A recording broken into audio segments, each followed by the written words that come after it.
77 was a hell of a weight, but my withdrawal it sure did sate. In the position fetal, I saw bunnies bipedal. If you liked this limerick, please rate.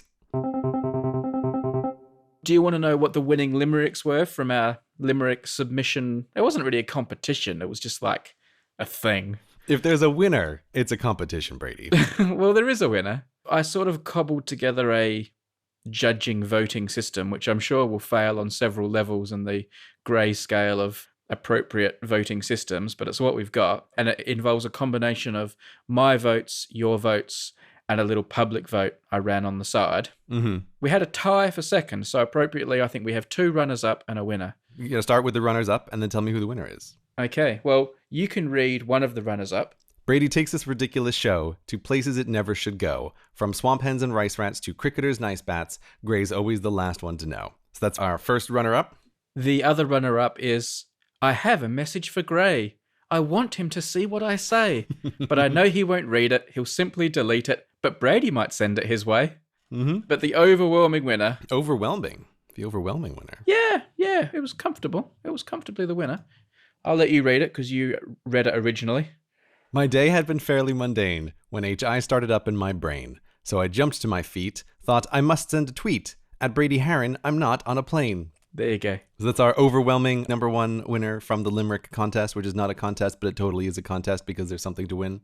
Now, the other kind of vote or ballot I ran after the last episode was you and I discussed is morphology the right word of the Easter Bunny? What's the word for what the Easter Bunny looks like and how it moves and things like that? The cryptozoology of the Easter Bunny, maybe? Yeah? I don't know. Anyway, you and I both believe that the Easter Bunny was sort of like a standing up, human-like bipedal character. Right. But I put out there, Mm-hmm. and you weren't completely on board with this, that a lot of people believe the Easter Bunny is like an on all fours, rabbit-sized rabbit. Mm-hmm. So I did a vote, or like a poll on Twitter, and asked people, tall bipedal or rabbit. Mm-hmm. And a lot of people voted, so I'm quite happy with the sample size. Mm-hmm. And the numbers were pretty consistent almost from the start. That's a good sign. 60% of people think the Easter Bunny is a standing up man in a rabbit suit type thing. And 40% have it as an actual bunny rabbit. 40%? I know. I was really surprised. That's crazy. Yeah. I feel like I don't understand how half the world thinks. That makes no sense. I know. My whole belief system has been pulled out from underneath me with this information. I would have assumed man-size Easter Bunny 95%. Easy. No, not at all. I was just having a quick browse through some of the Reddit comments that were put in. Someone here, Pooklu, says, the 4-legged Easter Bunny carries the basket in her mouth. Her, interestingly. Mm-hmm. It's a little basket that's like the TARDIS and can hold a great many eggs.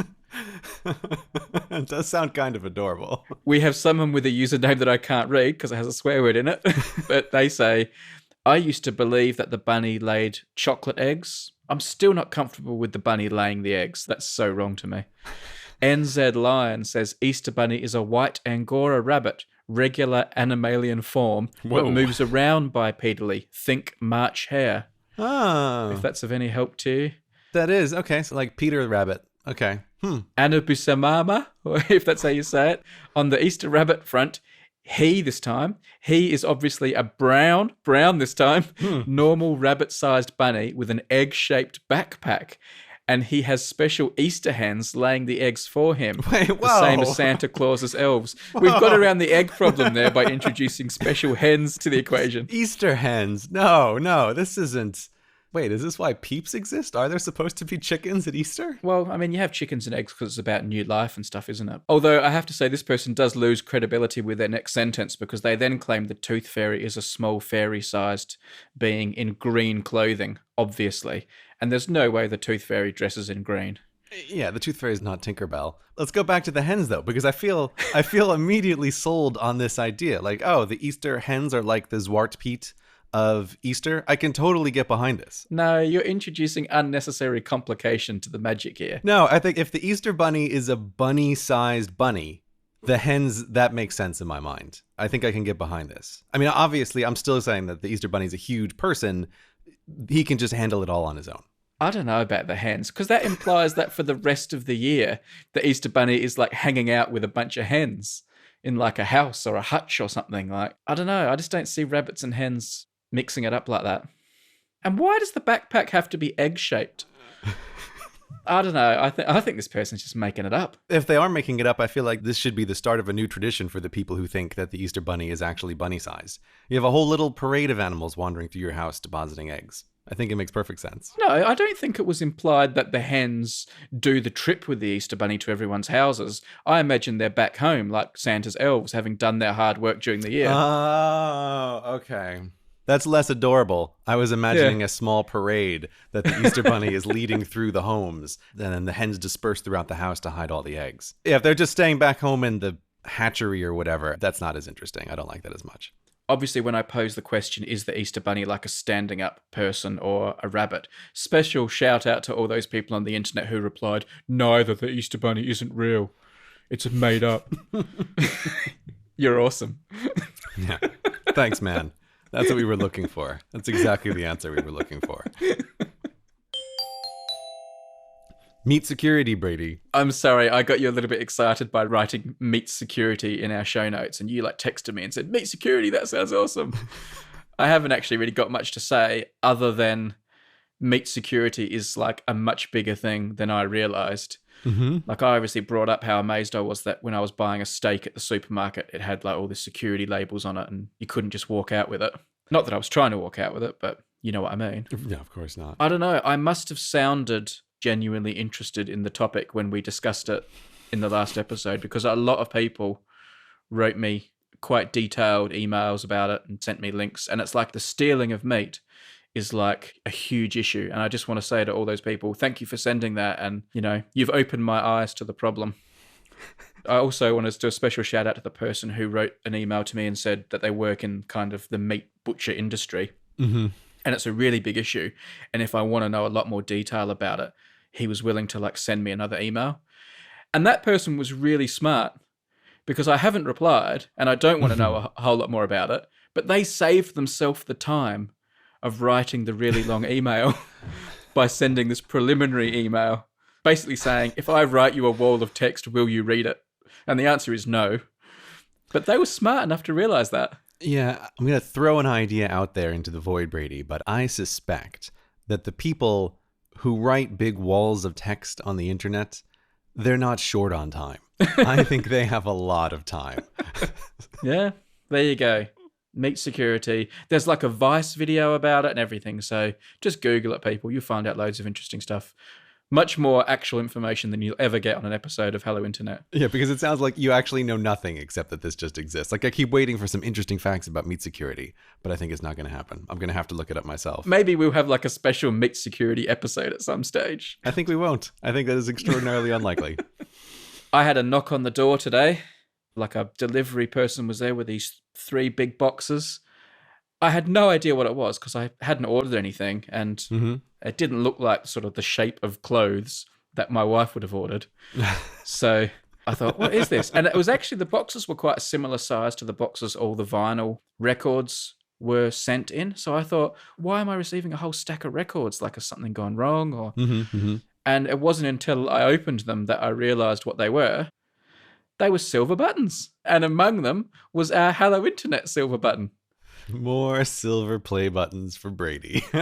More silver buttons. They've changed the box, so the box doesn't match my other pile of boxes I have with all the other ones in it, which does sort of do my head in a little bit. But I think the buttons are pretty similar. So anyway, I've now got 9 here. I've got one more coming. My objectivity one's in the post. When I get that one, I'll have them all together, and I'll get them together for like a family photo or something, and then I'm going to distribute them to various homes. So the boxes are different, but is the case that they come in different, or have you not even opened to look? I had a look. Okay. It looks similar. I haven't compared it with the previous ones. I'll tell you another interesting thing I noticed, though. I mean, this sounds like a humble brag, but it's not, you know. I've already done the brag of the buttons. This is just me talking now.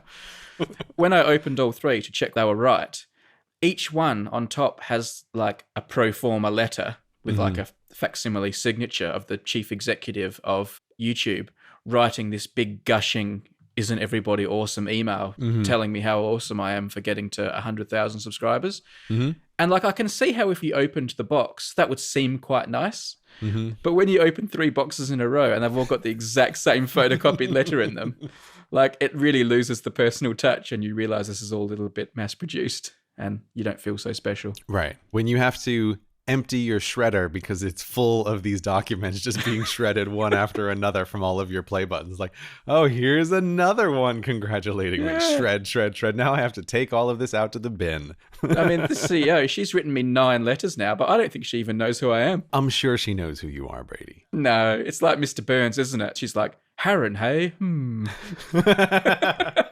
Although, in all seriousness, okay, so this becomes a little bit of a question of measurement, but you have to be the individual on YouTube with the largest number of YouTube play buttons.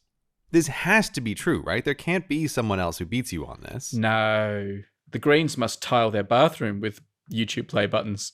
Okay, but this is what I mean. It gets into a difficult thing of measurement because the Greens are an empire. They have like dozens of people working across many channels.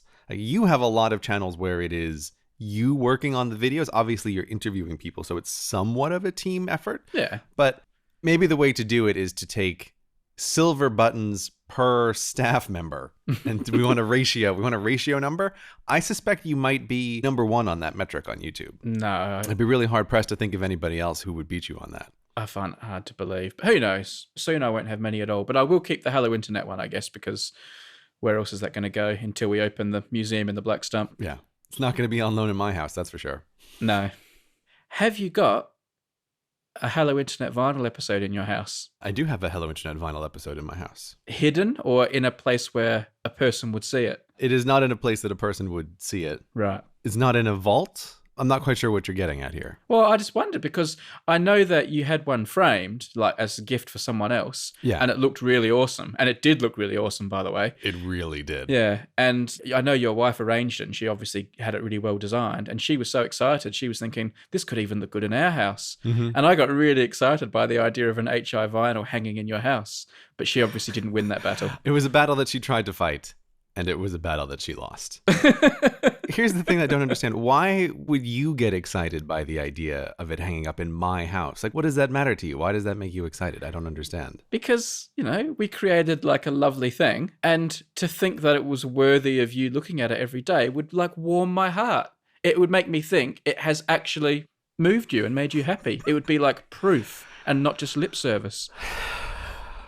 Oh, Brady. I'm not like being needy here. I'm not like, saying, tell me you love me. I'm just saying, can you not see why that would make me happy? Like it would be like a tangible sign of, you tell me you like it all the time and like, and I believe you.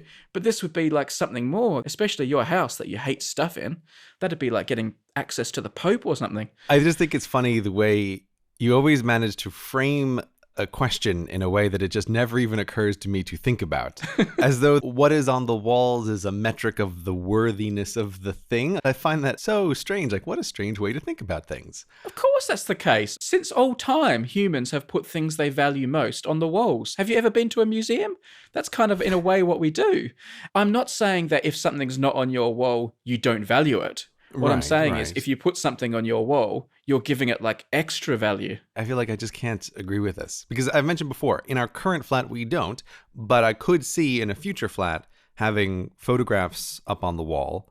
And it doesn't necessarily mean that that is the most worthy item that I own to put up on the wall here. No, it's imbuing it with a degree of specialness. Let me put it this way.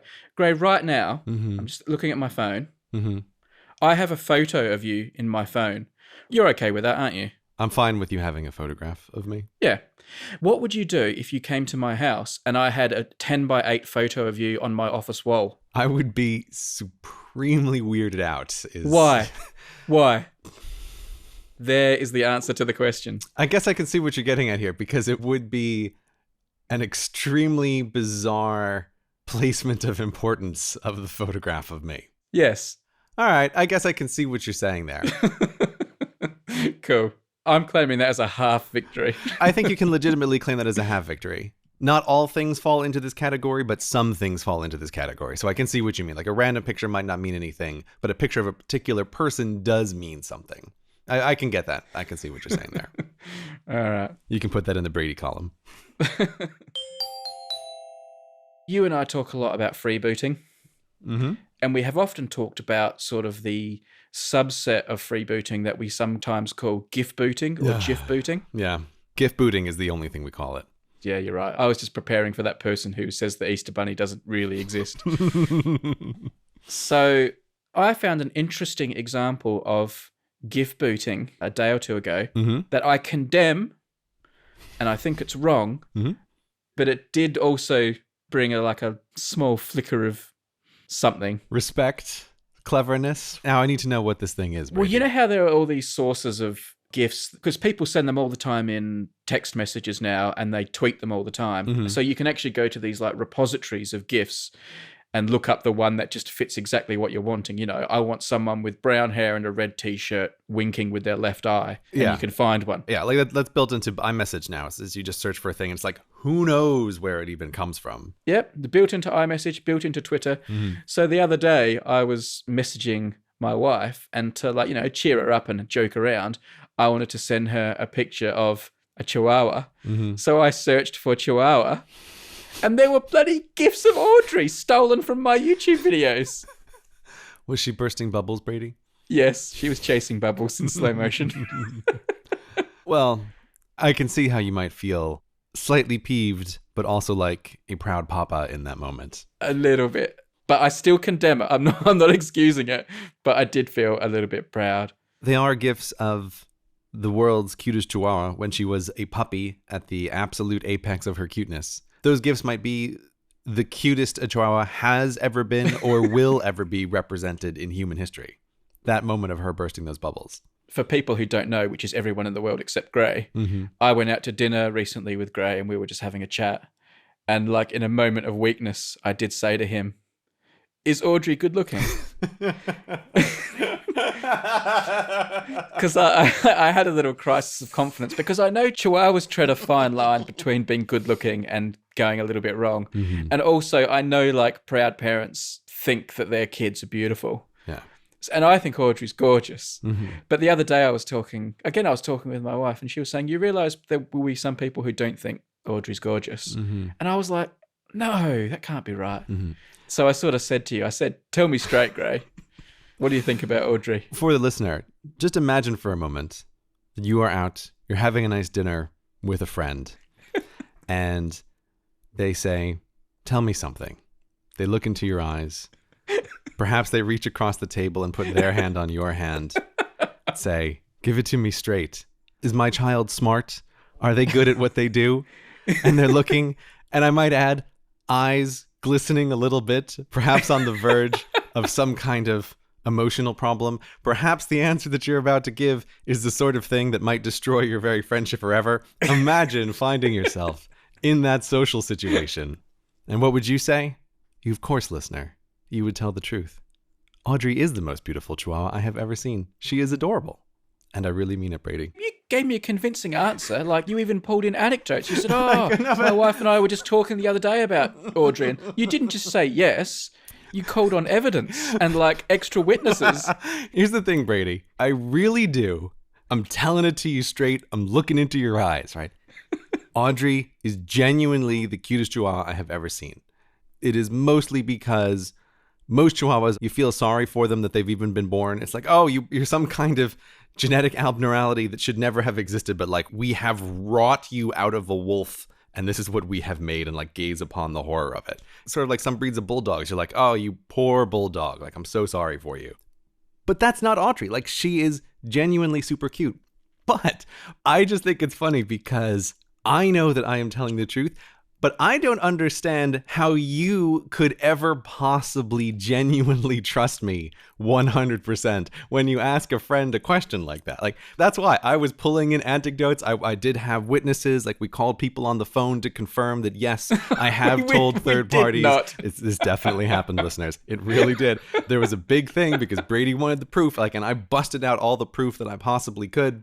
But I still think in asking that question, you can't trust a friend like this. This is what the internet is for. The internet tells you the truth.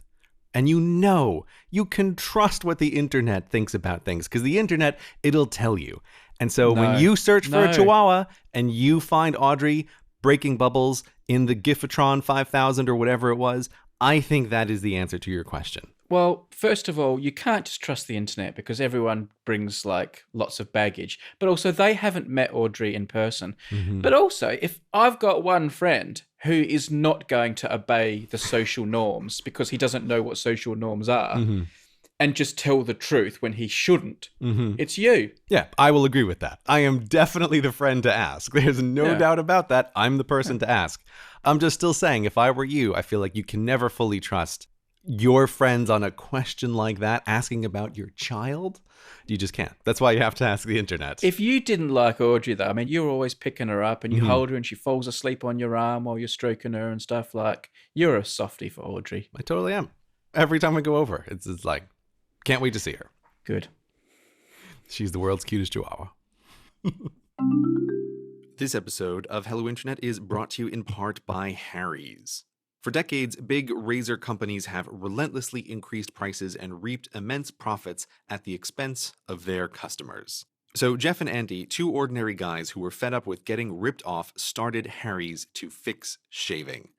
They knew there was only one way to ensure quality, so they bought their own razor factory. By taking less profit and selling directly to you over the internet, Harry's offers their blades at half the price, just $2 a blade compared to the $4 or more you'll pay at the drugstore. Not only do they use 5 precision-engineered blades with a lubricating strip to make sure that you get the closest, most comfortable shave, but all of their stuff just looks fantastic, which I personally love. It's an aesthetic that is a combination of the old and the new, and I think it just looks great. It looks great to have in your house, or it looks great to give as a gift to somebody else. It's fantastic, high-quality stuff. Harry's is so confident in the quality of their blades, they want you to try their shave set for free. You heard that right. Just cover shipping when you sign up. Plus, as a special offer for fans of the show, go to harrys.com right now and enter code HI at checkout to get a post-shave balm also free. That's harrys.com, code HI. With their free trial set, you'll be getting a Truman razor with a blade, foaming shave gel, and a travel blade cover that lasts about 2 weeks. It's a pretty great deal. You have no reason not to try them. So once again, go to harrys.com, code HI, to try their free shave set and get yourself a fantastic shave. Thanks so much to Harry's for supporting the show. Vinyl is on the up. More than 3 million people bought vinyl albums last year. It was the highest number of vinyl albums sold in the UK in 25 years. And although, to be fair, it's still only some tiny percentage of music sales, I found it really interesting to note that it's having this real resurgence. While CDs and downloads are both plummeting, because streaming is obviously becoming the go-to thing. Streaming's like, going gangbusters. So everything's folding except streaming, but vinyl is holding out. And for all those people who've asked, sales of the Hello Internet vinyl edition, I do not believe have been incorporated into those statistics because I certainly didn't supply them. So you can add a few extra onto that 3.2 million, thanks to the Tims. Any thoughts on this? I'm just looking over this article, and it's like, yes, while the numbers are somewhat impressive here, it says 3.2 million records were sold last year, which is a 53% rise on the previous year, which is quite impressive. I just feel like this has to hit a cap pretty fast, and it is a tiny portion of the overall business. Like I just quickly Googled to see, and as of last year, Apple Music alone in the streaming world has 20 million subscribers. And I think Apple Music is probably smaller than Spotify. I don't know, but I'm going to guess it is. So I'm not seeing a real vinyl resurgence.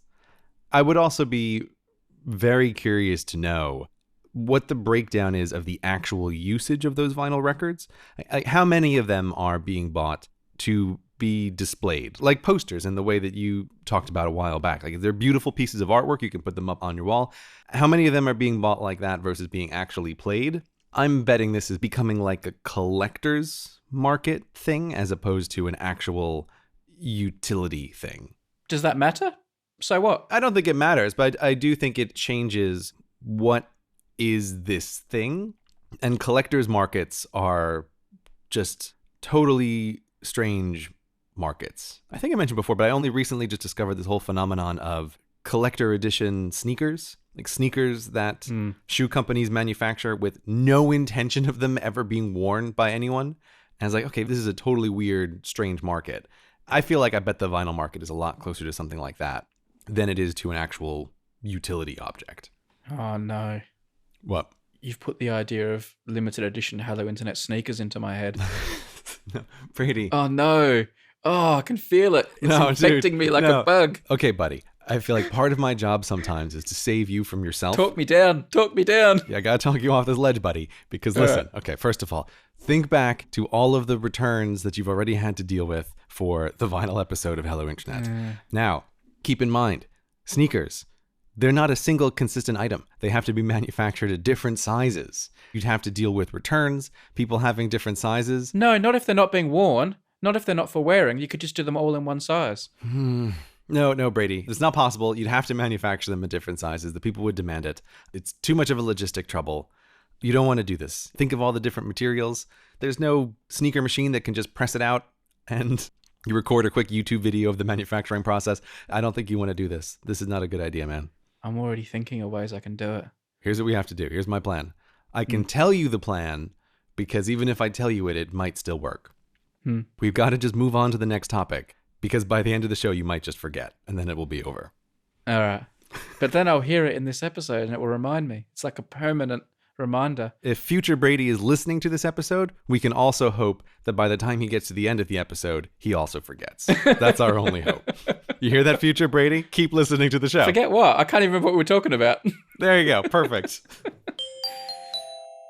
I also saw today, and obviously I knew this was going to happen, but I hadn't read about it before, about the opening of Star Wars Land by Disney, the Star Wars theme park, which was obviously one of the first things they were going to do when Disney bought the rights to Star Wars. But it looks like it's upon us, and I was wondering what you thought about this. According to this article, 14 acres at Disneyland and Walt Disney World in Florida. So it looks like Star Wars Land is going to be part of Disneyland. They're hoping to open it maybe by around the time the episode 9 comes out, so a couple of years' time. I was wondering how you felt about this. I don't know, Brady.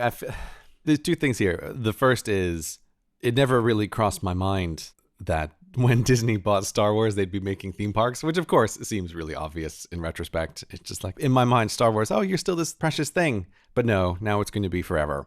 Which leads to the second thing, which is I'm really feeling some Star Wars burnout. That's where I'm headed about this. Although I do, even just looking at some conceptual drawings, like, oh, it sure would be cool to walk around in some of those environments.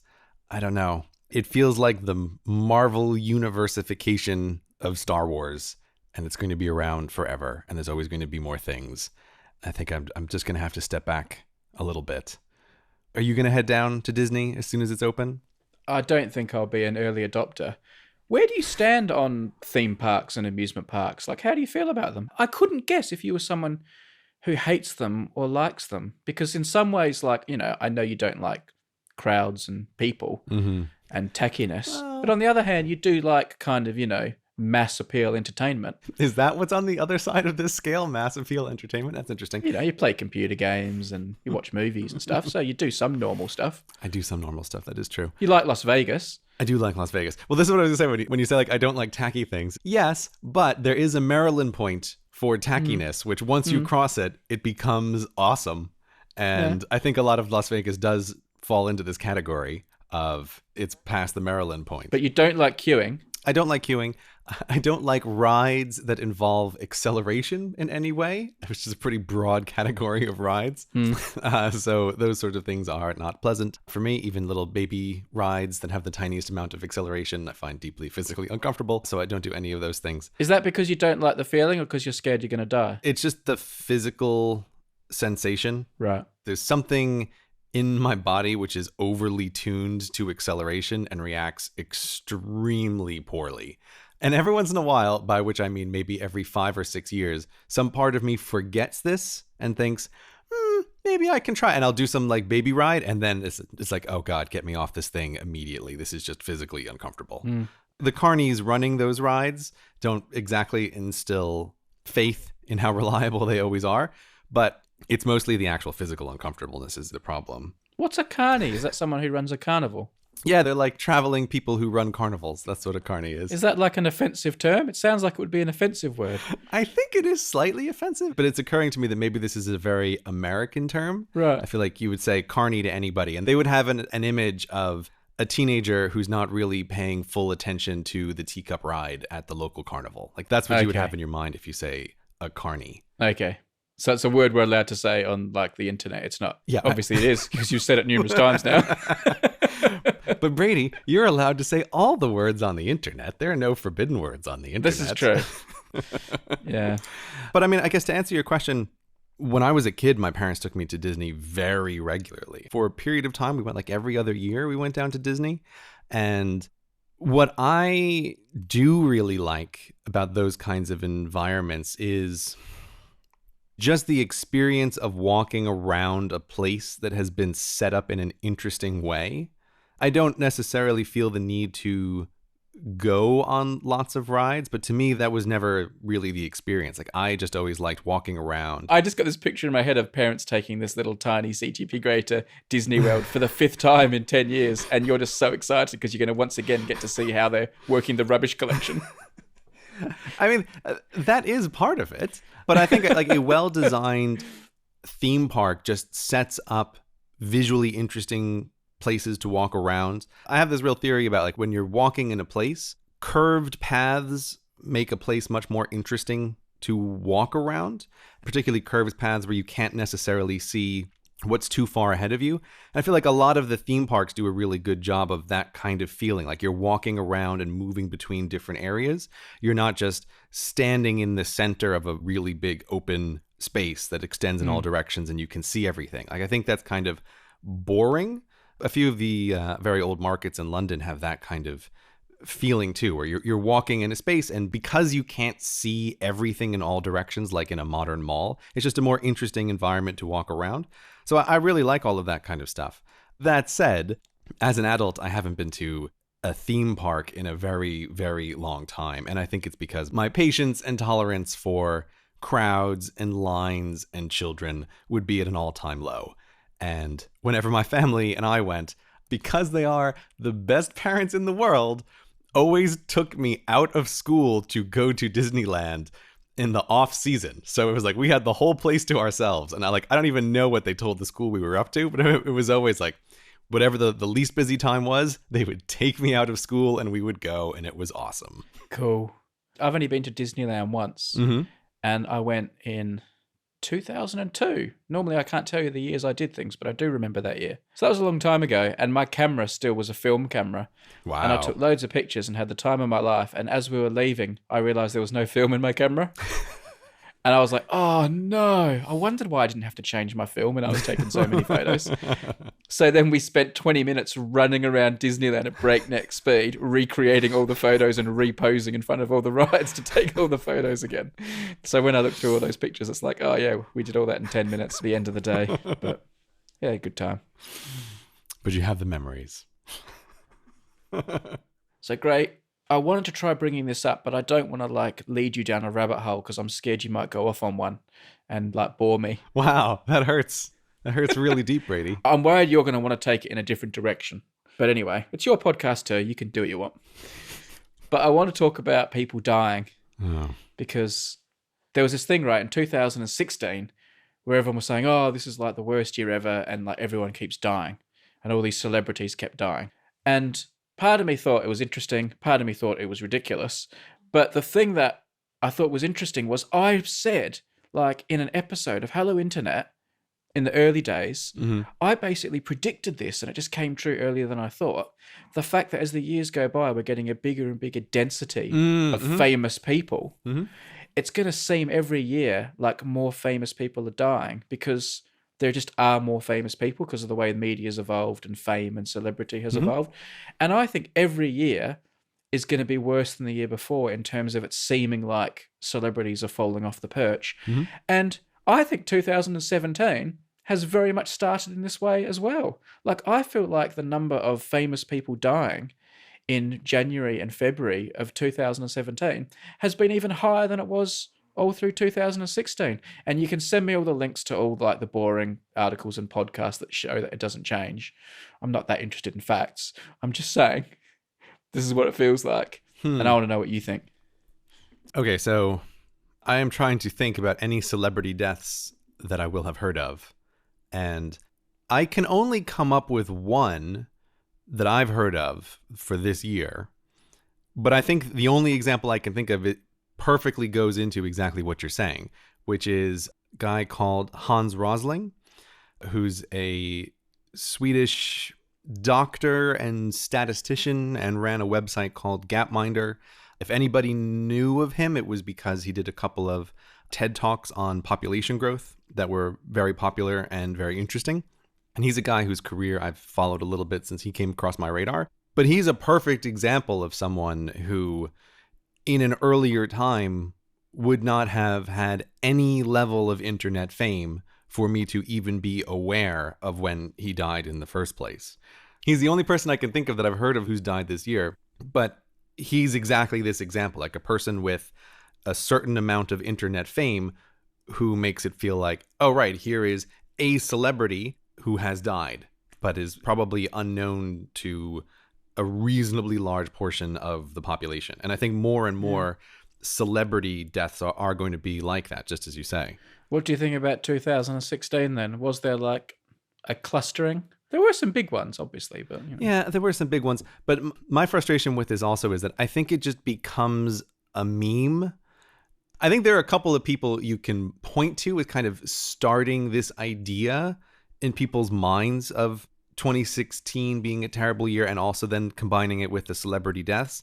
And I think that very naturally it just becomes a thing that gets into people's minds. And once you start thinking about, oh, all of these celebrities are dying, then you are more aware of all of the celebrities who die. I think it's also just a thing that feeds itself out of proportion to what is actually occurring, even if the actual number of, quote, celebrity deaths is also increasing at the same time. But there's something memishness about this that annoys me. I can't quite articulate why, but it does. It really bothers me.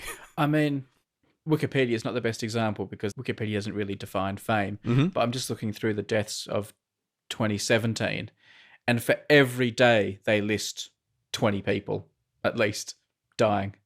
A lot of them wouldn't count as famous or even make the news, but it just shows how many people we consider noteworthy in such an age of information. So it's probably not surprising that if you follow newspapers and TV and things like that, where they just have to fill space, they can quite easily fill it with stories of famous people dying if they want.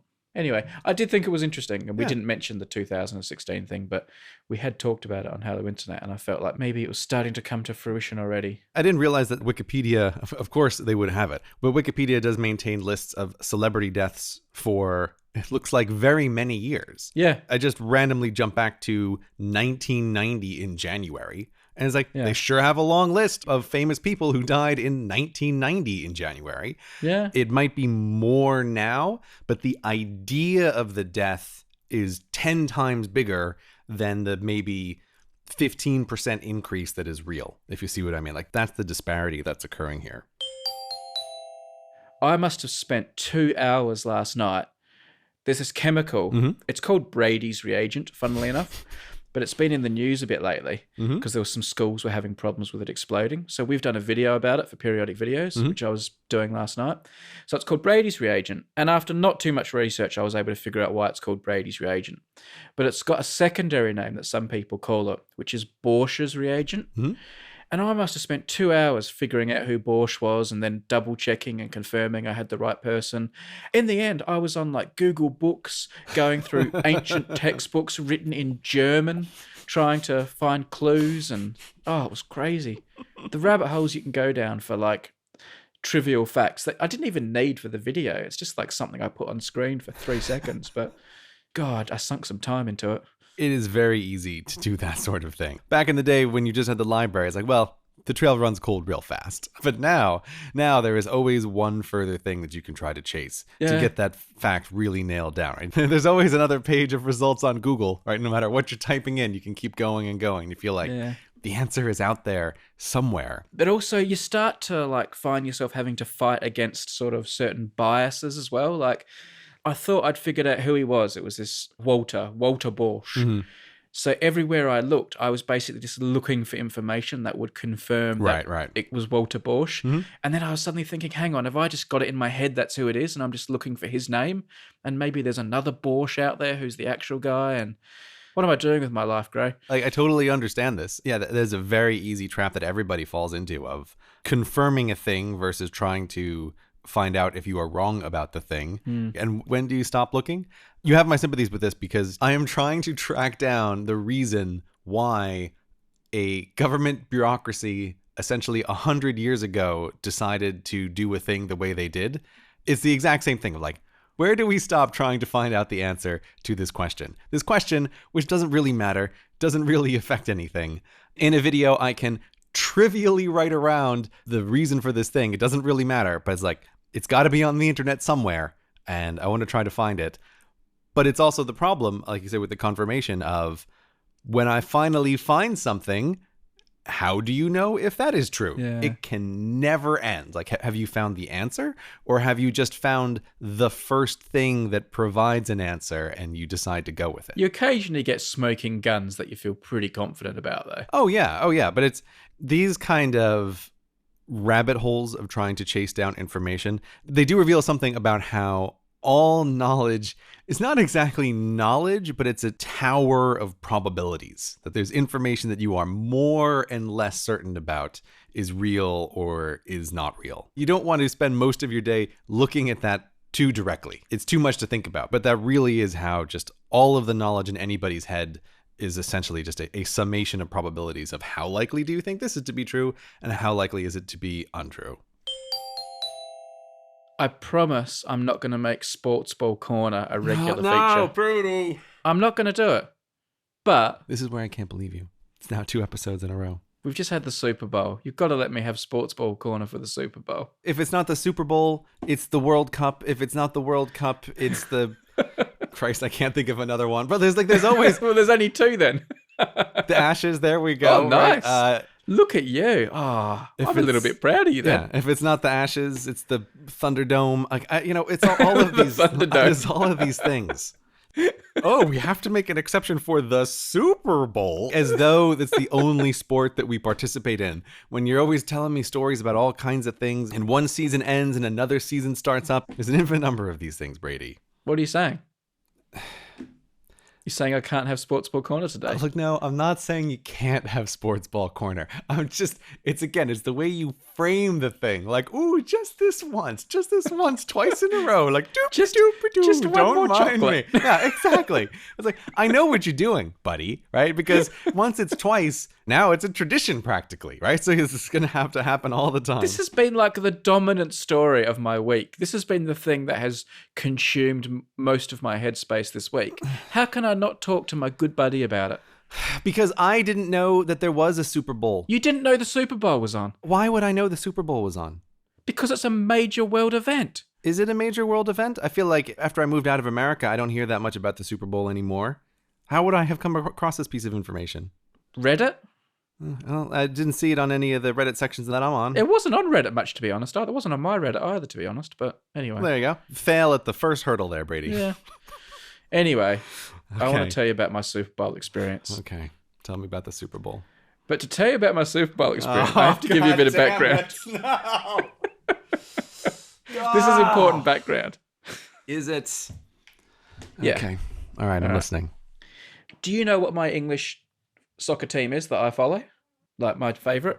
No. You probably don't, do you? Arsenal? No. I don't know. I'm just pulling a name out of a hat, man. My team is Liverpool, right? Okay. Right. I'm going to keep the story short. It will be shorter if you stop groaning and interrupting. Oh, okay. All right. All right. It's my fault. It's my fault it's so long. In 2005, Liverpool made it to the final of a very important soccer tournament, the Champions League, the European Cup final, and they were playing against a big famous Italian club called AC Milan, and it was in Istanbul. That's where the final was being held. Okay. And I happened to be on holiday the night the final was on. I was in Prague with an ex-girlfriend from a long time ago who really, really hated soccer, like you. Mm-hmm. And we went to a bar to watch this game because I wanted to watch my beloved Liverpool. And at halftime, they were being absolutely pasted. They were 3-0 down, which in soccer terms, against a really good team in a final, is like game over. Yeah, I totally understand that because once again, you're terrible at estimating things. And soccer is probably the sport that I have watched the most ever on TV. But okay, we continue. All right. So anyway, and the pub's full of like English louts. So the girlfriend at the time says, "Can we leave now? Like, I don't want to watch the second half. This is a really unpleasant environment. And you're unhappy because your team has lost the game. So what are we doing here?" And I said, "Good point." And we left. And we walked around the city and we went back to the hotel. And I was sitting in bed reading a book. And suddenly I get a text message from my friend back in England going, "Isn't this unbelievable? You must be like having the night of your life." And I'm like, "What are you talking about?" And it turns out in the second half, Liverpool staged this incredible recovery. And scores were level and it went to like extra time. And then luckily I turned the TV on in my room and I caught the last couple of seconds and Liverpool won the game in one of these penalty shootouts. All Liverpool fans talk about it as this famous night when it's called the Miracle of Istanbul. And Liverpool fans always talk about, what were you doing when it happened? Where were you watching it? Wasn't it the greatest night of your life? And I'm always, well, I was reading a novel in bed because I thought we'd lost. So that was my story. Because my ex-girlfriend made me leave the pub. Yeah. So anyway, it was Super Bowl this week. And it was the New England Patriots and the Atlanta Falcons. And for various boring reasons, I'm not like a proper fan, but for various reasons, I'm a fan of the New England Patriots. The reason is actually dates all the way back to 2002 when I first went to Boston. And they had this new player called Tom Brady. And I went into a shop and I saw all these New England Patriots shirts and they all had Brady written on the back of them. And I was like, oh, wow, I've never seen a shirt with Brady written on it. That's amazing. So I bought one. And so he became my player. Right, of course. And that became my team. And just by sheer luck, this was the start of this guy's career. He's gone on to become perhaps the greatest player ever, this quarterback for the New England Patriots. And he's won all these Super Bowls and he's like a big superstar. So I look like I've jumped on a bandwagon. I haven't jumped on a bandwagon. No, of course. I jumped on a wagon for an equally shallow and superficial reason, and that is the player has the same name as me. But anyway, so that's my team. Now, playing in this game, it was on Sunday night. I had to get up early on Monday morning because I had to drive across the country. I had to drive to Nottingham. So I said, I'm only going to watch the first half of the game. And Atlanta Falcons, they smashed the New England Patriots, and Tom Brady was having a terrible game. And I think like at halftime, the score was 21-3. Atlanta were 18 points ahead. And funnily enough, the NFL account for the UK did a tweet saying, "Did you know that no team has ever come back from 10 points behind to win a Super Bowl?" And the Patriots were 18 points behind. I made a funny comment, like I replied to that tweet along the lines of, "Oh, well, I guess I can go to bed now." And they actually replied to me and said, "Be careful, you never know what might happen." And then I replied with, "Oh, I've got experience with this." And I tweeted a picture of Liverpool winning that tournament back in 2005. And everyone who knew what was going on was like laughing, saying, "Ha ha, yes, whatever." And I went to bed. But I was so scared there was going to be a comeback that I kept my phone with me in bed. And at the start of the second half, I looked and the Atlanta Falcons got the first score of the second half as well. So they went 25 points ahead. And then I thought, okay, now I can go to sleep because there's no comeback now. The Falcons are still scoring. I went to sleep.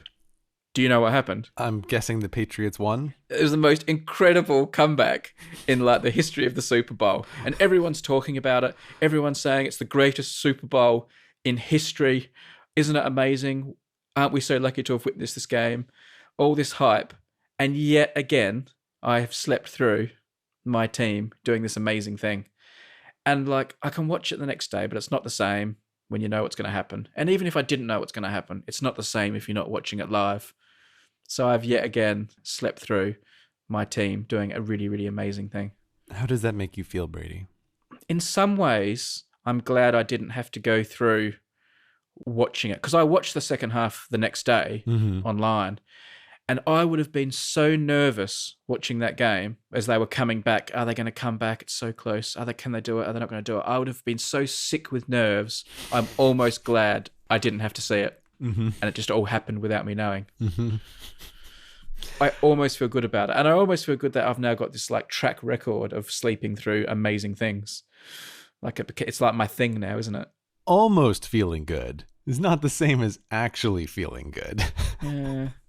I mean, I have stayed awake through some amazing sports things, and they are some of my best memories. Mm-hmm. But I've also been awake through some terrible losses, and they're some of the most terrible things. So I'm thinking the next time there's a sports game where it looks like there can't possibly be a turnaround and you're going to go to bed, I think you should let me know before you go to bed so that I can place a bet at that moment on the losing team, because it seems like you have a good track record with this. it was good, though. It was pretty amazing. And the other thing it made me realize is because a few of the things that allowed the Patriots to win were like touchdowns and plays and things that were literally decided by a few centimeters. Mm-hmm. Like, the ball was over the line by a few centimeters or off the ground by a few centimeters. Mm-hmm.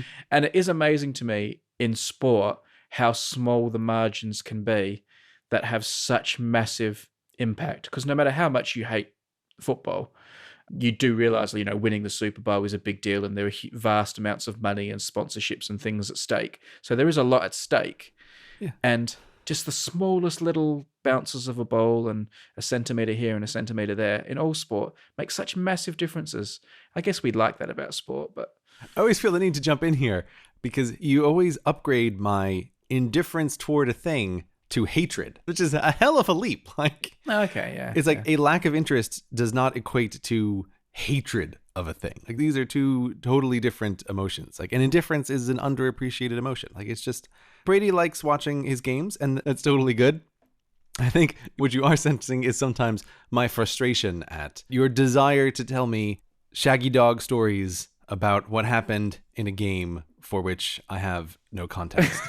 It's a very different thing where you've got to tell me that a team won, but we have to start back in 1978 when you found a shirt with your name on it in an unrelated sport. I always feel the same thing. Like, I'm trying to hold together all these threads in my head of like, okay, where does this connect? Where does that connect? It's like a murder mystery. And then like at the end, they all come together and form this amazing finale. And you're like, wow, that was awesome, Brady. I don't think they awesome. do. It's not that they come together in an amazing finale. It's more that it just sort of ends. Like, it's a thing that's It's like unnecessary detail. I feel like that too, but I blame you for it. It's my fault. Because I feel like if you engaged more with the story and helped me along and were like saying, oh, really? And what happened next? And, oh, how did that happen? Like, if you asked any questions and had any level of engagement, I wouldn't always be left hanging at the end saying like, and then the team won. I can feel it too. I'm like sinking. I'm like, great. Ask me a question. Like, interact. Just give me some interaction.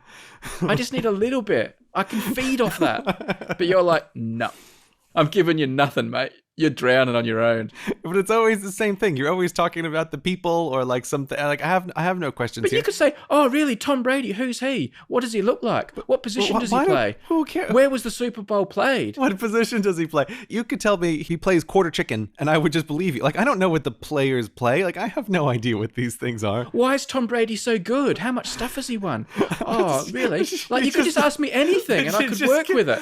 You're continuing to go down a path of meaningless answers. Like, all I'm going to do is extend the shaggy dog story further about like, oh, No. well, his mother is from Germany, right? And she emigrated. Like, oh, God. It's like, it'll just go on and on That's and how on. conversations work. I do that all the time when I meet people who do things that I know nothing about, and I just ask them questions about it. And like, if I meet the world expert on ants, I just ask them all sorts of questions, and eventually you just stumble over interesting Totally stuff. different thing. I can conceptualize that. Like, there's things to ask about the thing. With sports, it's very hard. I do have one question, though, which we did blow past, which is you saying that the sport is won by centimeters.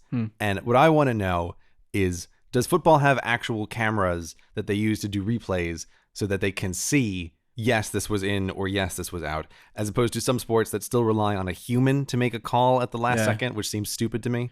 Well, there you go. You asked a question, and bless you, Gray, there's an interesting answer for me to share with you about it. Right, because this is the only question of any interest there can possibly be. I was like, and I found it. I found promise it. you It's there are like a more. diamond, right? It's a diamond in this pile of rubble. What's more likely, that you found it or that all questions are interesting? That I found it. That I found it in this pile. Yes, American football does use video replays extensively. Oh, thank God. Even though it doesn't always settle things, it does help considerably. But what was interesting was this game went to overtime, and it was a situation where like first touchdown wins. There's a few more subtleties to it than that, but I'm not going to bore you anymore. First touchdown wins. New England got this touchdown, but what happened was the guy reached out to do the touchdown over the line, and he had to have not grounded his knee or whatever and been on the ground before he did it. So it was a really fine cut. Did he make it or not?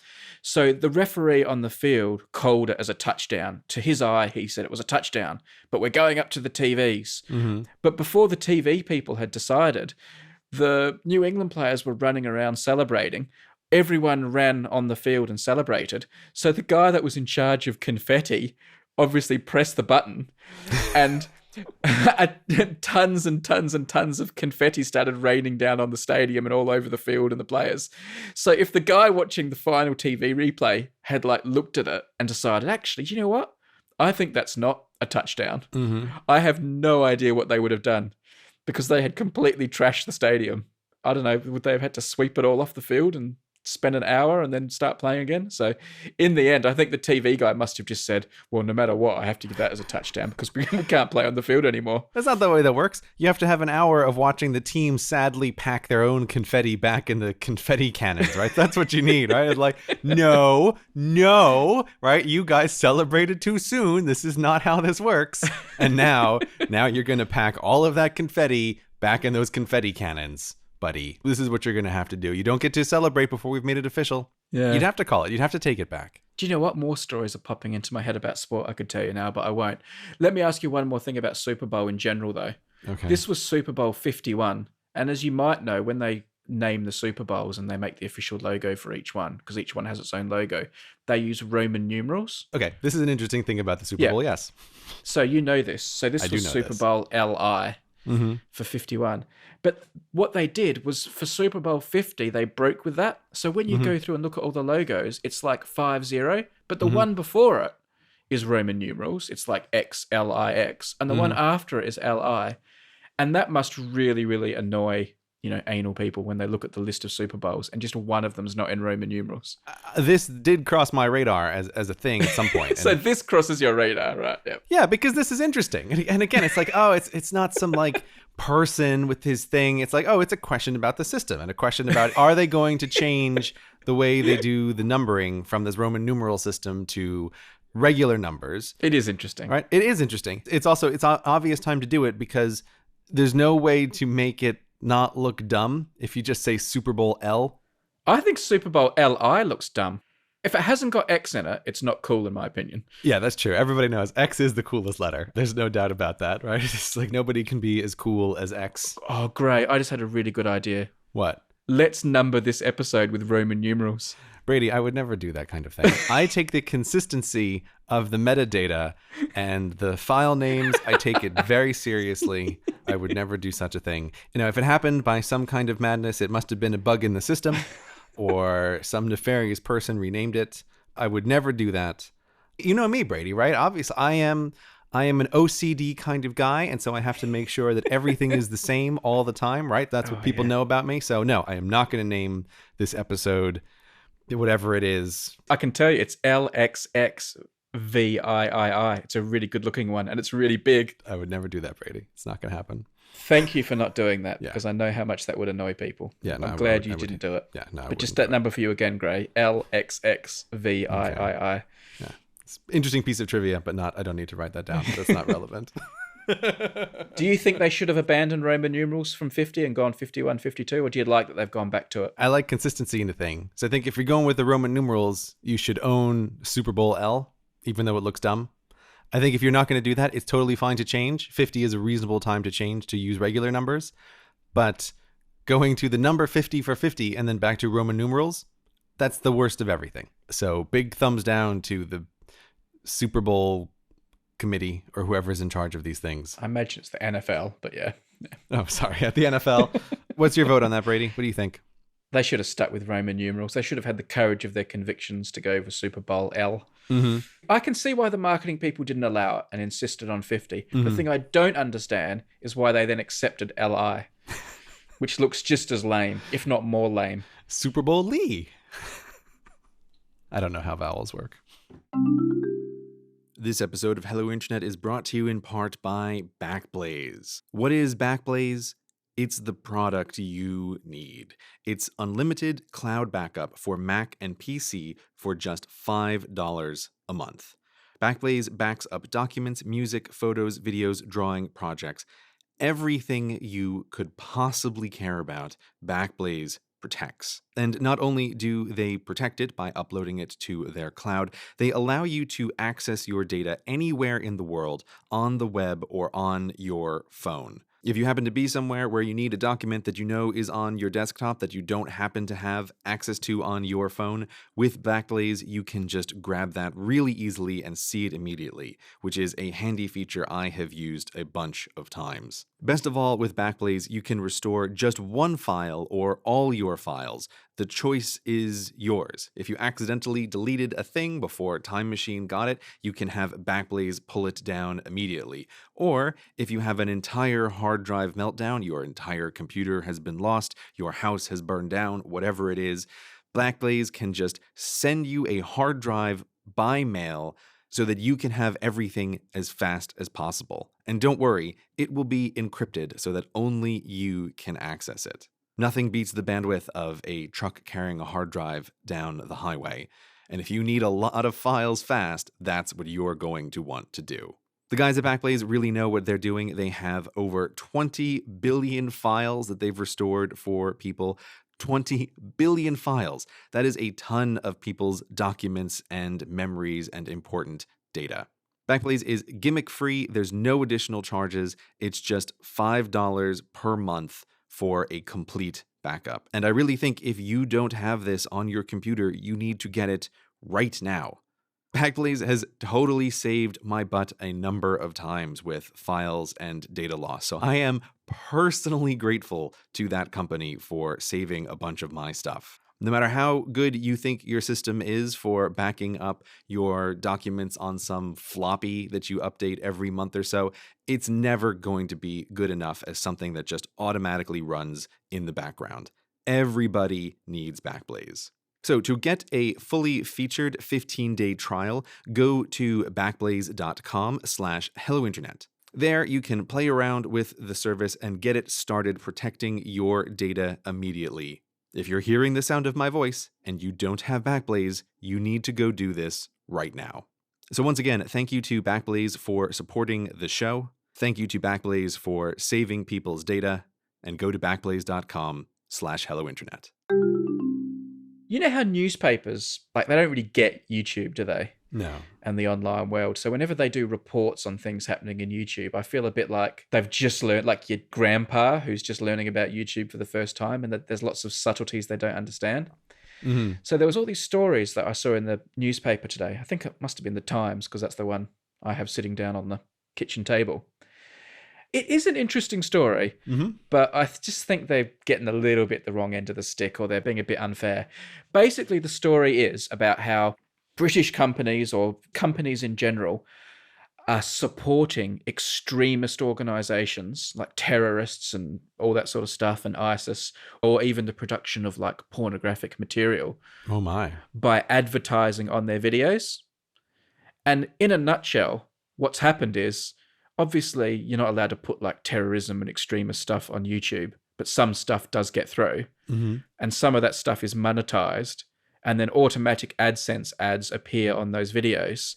So they've got all these screen grabs of like ISIS terrorist video people with like a Mercedes-Benz ad popping up down the bottom. So all of a sudden, Mercedes-Benz is like pouring money into supporting extremists and terrorists. And they do point out, like, you know, it's like inadvertent.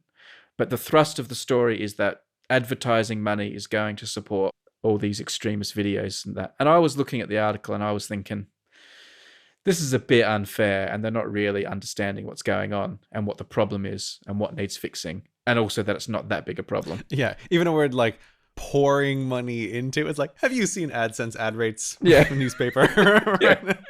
Yeah. Unless that ISIS channel has 2 million subscribers, 800 million views, and an agreement with Audible, they're probably not making that much money. Yeah, like they're not getting plane tickets to America, right? No. This is not happening, guys. Like, I don't think you understand. This is not a Super Bowl commercial that Mercedes-Benz has purchased on a terrorist YouTube channel. It seemed like an easy story and low-hanging fruit. And if you're telling the story to someone who doesn't understand YouTube, and it's being told by people who don't understand YouTube, I can see how they're getting themselves into a great tiz about it. You know, it was the front page of the newspaper and stuff. You know, company money supporting extremist organizations. But I think it was rather misleading. You're always trying to get me to pay more attention to the news, Brady, but every time you bring up a news story, it just sounds dumber and dumber. It's like this nothing thing was the front page story in a newspaper. It's like, wow, okay, that seems like an excellent thing to pay time and attention to. Well, it's good to know what other people are talking about and what other people think. Oh, okay. So it's not that the news is intrinsically beneficial. It's just important to know what other people might be hearing about a thing. Bit of both. Anyway, I thought it was interesting, you know. I think anybody who's even slightly internet savvy understands that the ads just appear before stuff. They have nothing at all to do with the thing itself. It's like, I don't even have the slightest idea like what ads people see on my YouTube videos. It's like, do you care? Like, if you could control it, would you take those reins? Would you like to have more control over who's allowed to advertise on your videos? Oh, God, no, please, no. I would actively reject that kind of thing. I feel like I don't want anything to do with this. Let this be somebody else's problem. I don't want to have to decide like, ooh, this kind of ad is or is not appropriate on the YouTube channel. So if there was a box that said at election time the political parties can or cannot advertise at the start of my videos, you don't want that option. I mean, I would definitely leave that option on because I can see a noticeable bump in revenue when there are elections on my YouTube channel. And that is no joke. Like, I can point out when the UK election occurred and when the Brexit vote occurred by my AdSense charts. Like, it is quite remarkable. So I would definitely leave those on. I actually do think somewhere in the bowels of YouTube, there is an option to specify to not have certain kinds of ads show. I think that once existed, but I'm not sure if it still does. If it does, it's buried. Yeah. Because I once used it. I mean, have you got any principles? Like if... Of course, I'm not saying you're an unprincipled person, but when it comes to like the advertising... I think that's clearly what you're saying there. Like, can you envisage any kind of organization that could conceivably advertise on YouTube, you not wanting them to be on your videos, you not wanting them to benefit from the exposure your video has created? I'm trying to think of an example, but it's really hard. Here's the reason why I think it's hard, especially because of the details that matter in, say, a news story about how the advertising is done on YouTube, which is that it's an auction. If you could imagine a scenario where, say, some terrorist recruiting network is putting up recruitment ads on YouTube, I just can't conceive of any scenario where they could possibly win the instantaneous auction that takes place for which ad is going to be the ad that shows on a YouTube video. There's just economics working against the worst of the worst advertisers because it's not going to be ROI positive. I'm talking about like a big rich, like, you know, like arms dealers or something like that. People that do have money, but they have their money through means that you might not think appropriate. Right, but what are the arms dealers trying to sell on YouTube? This is the problem, right? It's a mass audience kind of thing. And so I just feel like, okay, some arms dealer, who are they selling to? I wonder, in America, are there gun commercials on YouTube? If you're watching a YouTube video in Texas, will there be advertisements for guns? I don't know. I don't know how that works. I've never seen one in the UK. But I think someone who is trying to sell weapons in the United Kingdom is not going to have an ROI positive campaign on their YouTube spending money. There is one good thing that could come of the Times' article. And I'm not saying this justifies them having a half-baked article or whatever. I'm not passing judgment, but this is a side effect which I think could come about. And that is when these companies, Mercedes-Benz is the one I can remember, but there were some other ones named, are suddenly on the front page of the Times being associated with advertising on ISIS videos. Right, in a deeply unfair way. Got it. In a deeply unfair way, but also accurate. You know, their 0.0000001 of a cent did go to the person who uploaded that video. It's technically correct. Yeah. But what I'm saying is what that does do is it creates incredible pressure on YouTube itself to get its act together with the way they're filtering content that shouldn't be on the platform. So suddenly the people who are in charge of making sure, you know, terrorism videos don't sneak through the gaps suddenly have a lot more pressure leaning on them. Because if you and I complain about it, they don't care. But if the big companies with their advertising budgets start saying, what the hell's going on? We're going to pull all our ads from YouTube until you sort this out because we don't want to be on the front page of the Times again. It does bring great pressure to bear. Nothing puts pressure on YouTube more than the advertisers being upset. We creators can complain until the cows come home. But if the person who spends Mercedes-Benz advertising budget picks up the phone and says, what are you going to do about these terrorism videos that keep popping up?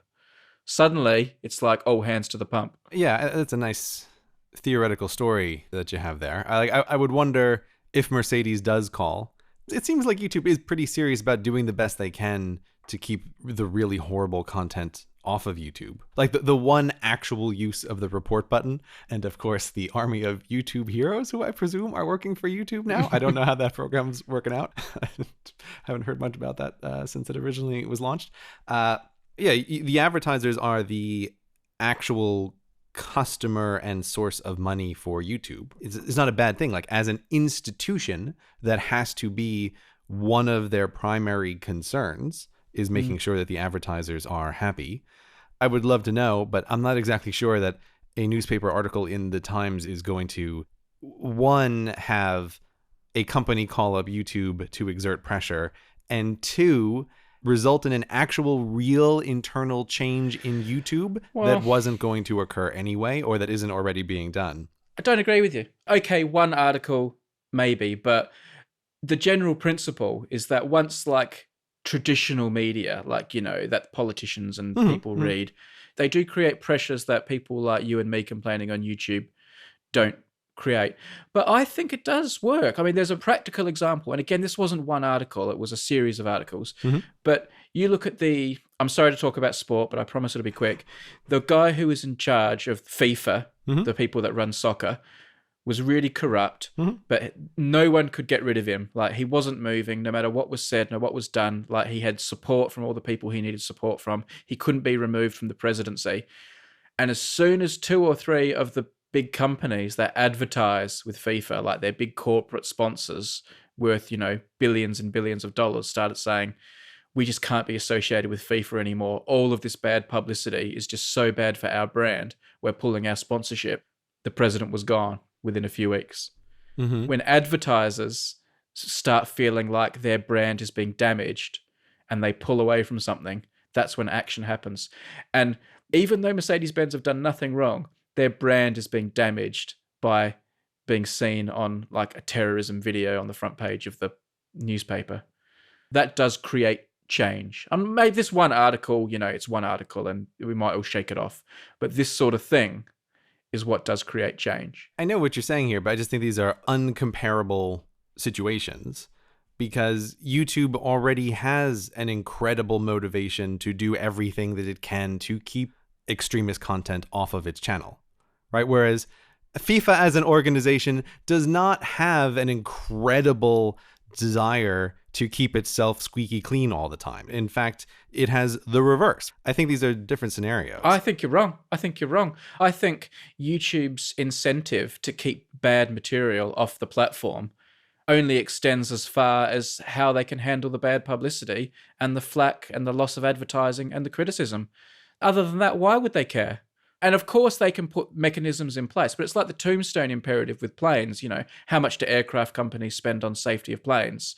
You know, they measure that against how much they're going to get sued by people dying in a crash. Yeah, of course. It's the same with YouTube. How much are they going to invest in keeping the platform clear of bad content is directly proportional to how their relationship is going to be affected with advertisers and bad publicity and things like that. And the more bad publicity it attracts and the more pushback they get from advertisers, the more they're going to invest in keeping the platform clean.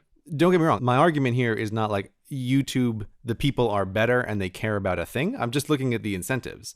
And I think YouTube has a real incentive to keep this stuff off the platform because every video has the potential to be a viral video. Right. And so like they want to shut that down as much and as fast as possible because it damages the YouTube brand if there's some like horrible terrorist video on the channel. Yeah. I'm just saying, like, I think they probably already have as big of an incentive as they possibly can to try to keep that stuff off. Not as big as they possibly can because, at the moment they're using these volunteer heroes instead of employing people to do certain things. I'm not criticizing YouTube for a flood of extremist videos. I've never seen an extremist video on YouTube. This is all like a theoretical discussion because I've never seen anything like this on YouTube. But, I don't think YouTube is pouring all the resources it could pour into certain things to improve the platform. And what I'm saying is it will only improve things on the platform. Freebooting is another example. That's the creators complaining about, which they care about much less. Yeah, and that's my point. They won't fix anything until it has an advertising implication.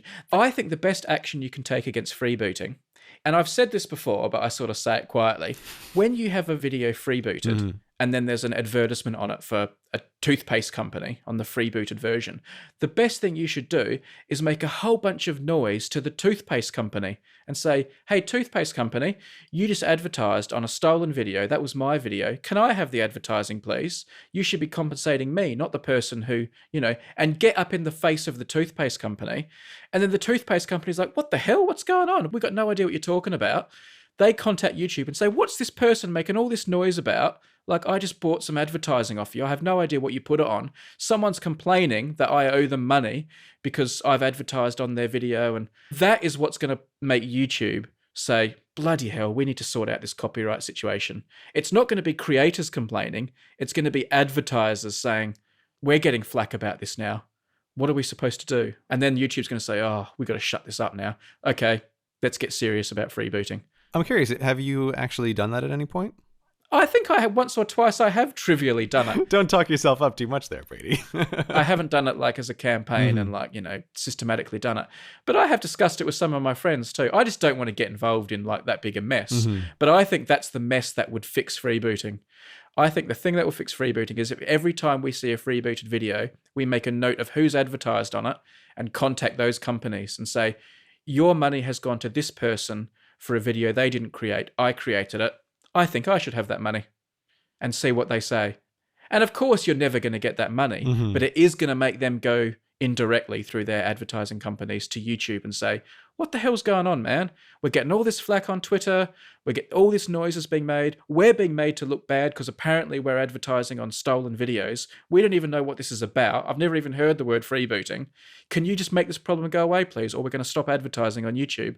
Then YouTube will say, oh, God. All right. Yep. Guys, let's fix freebooting. Well, I look forward to a front page Times article about these companies advertising on evil freebooting channels. It's kind of the same thing, isn't it? Just replace extremist content with freebooted content. Yeah. It's just not quite as sexy for the newspaper. Yeah. But instead of the Times making the noise, it has to be maybe us. But can we make enough noise? Probably not. You got real fatalistic in the end there, Brady. You're all rah, rah, rah, and then sad, deflated balloon. Well, I don't know. I have ideas, but I don't want to execute them because I just don't want to get involved in the mess sometimes. But... yeah, it's a good thing to keep in mind. Sometimes some ideas are very messy to execute, and you're better off just forgetting about them. This episode of Hello Internet is also brought to you by Squarespace. If you are launching any kind of creative project, starting a business, or doing anything online, your next move is to go to Squarespace to create a website. Squarespace gives you a beautiful and powerful online platform with which to launch your next project. Squarespace is always my go-to recommendation for people when they want to make a website because it is good for anything. If you want to show off a simple portfolio of your work, you just need to be able to have a contact page and some images.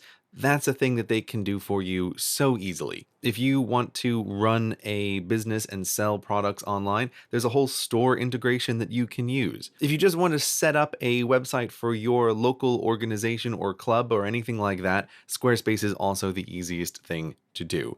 You can just use their beautiful built-in templates and never have to think of it again. It will just run solidly. It doesn't requiring the kind of tinkering and monkeying around that many other services do. It's a beautiful and simple all-in-one platform with nothing to install, patch, or ever upgrade.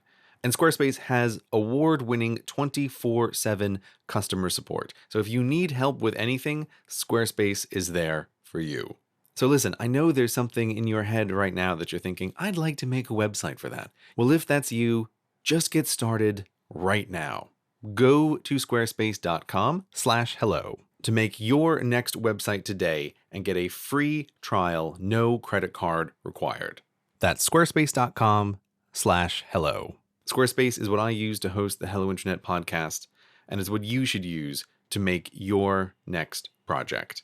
So make your next move with a beautiful website from Squarespace. Can I give you a couple of listener emails to lighten the mood? Please go ahead, Brady. All right. This is a funny one. This tickled me. This came from someone whose name I don't know. And they were going for like a job interview at a graduate recruitment type thing. Here we go.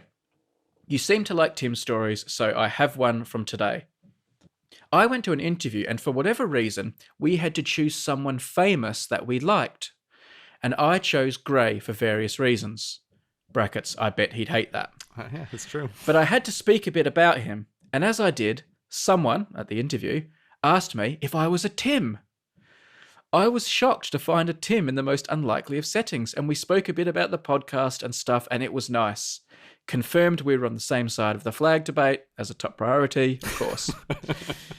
Okay, so this is a nice start. He's chosen you as his famous person in the interview, and he's met a listener. But then it continues. What I didn't know in picking CGP Grey, though, is that we were then given a task. We had to pretend to be that person and imagine that you and 4 others in your group, these other people who were doing the interview, were on a boat. The boat is going to sink unless 2 people get off, and we had to decide who to kick out of the boat. Everybody fought their corner, but when it came to my turn, I thought the most grey thing to do would be to respond by saying, let's just leave it to chance, since we can't rank a human life so easily. Ultimately, nobody else agreed, and CGP was kicked off the boat, along with another sportsman, while Michelle Obama and someone I can't recall, another sportsman, was saved. So by trying to channel you, Gray, he got himself kicked off the boat and died. What kind of interview was this? I don't know. It sounds like, that's the kind of stuff people do these days. Is this standard operating procedure at job interviews? It does happen sometimes. It's how they can assess how you work in teams and groups. I had a funny story like this. I'll come to that in a minute. But first of all, the thing that this Tim wants to know after he failed in this, he didn't get the job, by the way, either, but that's another thing. What he wants to know is, did he act correctly by Gray? How would Gray react to this? Did he do the right thing when he was asked to fight his corner on the boat when they were deciding whether these 2 sports players, Michelle Obama or CGP Grey, what 2 should be kicked off? Did he play it right? I know this is very hard to ask you because you are the actual CGP Grey, but what do you think?